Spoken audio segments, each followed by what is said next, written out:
Good day, Sir Mel. Ito yung aparato mo, Green PSW. So meron ka dito 1000 watt surge na inverter. Then ang continuous is 500 watts. So pwede ka dito mag washing machine at pin tab, no? Then TV electric fan, sabay, walang problema. 100 watts per hour daytime to, no? So pag washing machine lang. Okay. Then nakakonect na kagad to sa LED red natin kasi nga ay lumampas na to ng 13.2.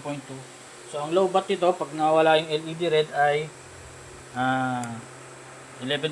Ibig sabihin pag na-reach mo yung battery mo is 11.5 na lang, ang LED red mo ay mawawala, then yung inverter mamamatay, kuryente mo ay wala na. Okay, so charge mo uli yun hanggang sa umabot uli ng 13.2, connect uli yan, ilaw uli yung LED red. So yung LED red pag mayroong nakailaw yan, ibig sabihin pwede kang gumamit ng kuryente mo, mayroong power ang inverter mo. So ang reconnection yan is 1.7 ang default nya plus 11.5 dun sa disconnect, 13.2, no?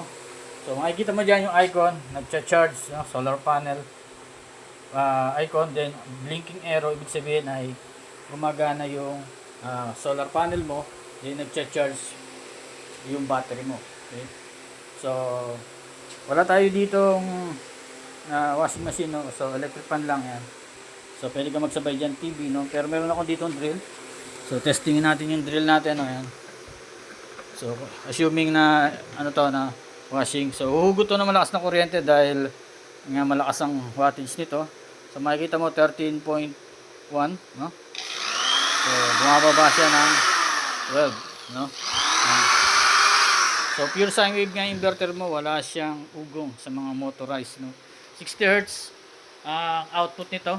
So 220 volts 60 Hz, compatible sa mga gamit natin sa bahay yan. Okay.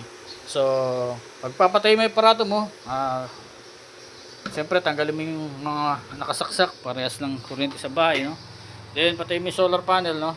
Uunahin mo yung solar panel, papatayin mo yan.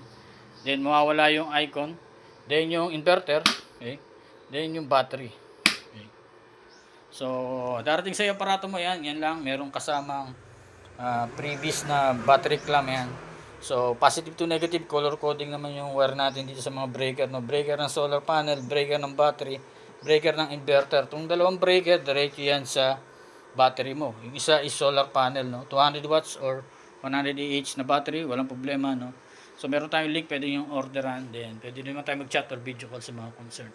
So nakabit mo na yung mga wire mo dyan sa battery, no? Then pati yung solar panel. So papower mo na siya. Unahin mo naman is yung battery, no? Ayan. Okay. Lalabas yung display ng SCC mo o solar charge controller, then yung inverter, no? Ayan.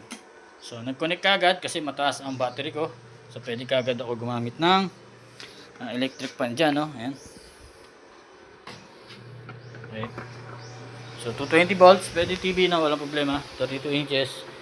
Then ito, drill ko nga, no? Yan, wala kasing washing, eh. Okay. So yan. So pasip ko na sa ito maya maya, sir, no?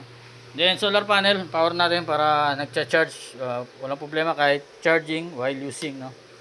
So yan, working na yan. Okay. So pasip ko na sa ito maya maya, no, sir, no? Salamat ulit sa pagtitiwala. God bless.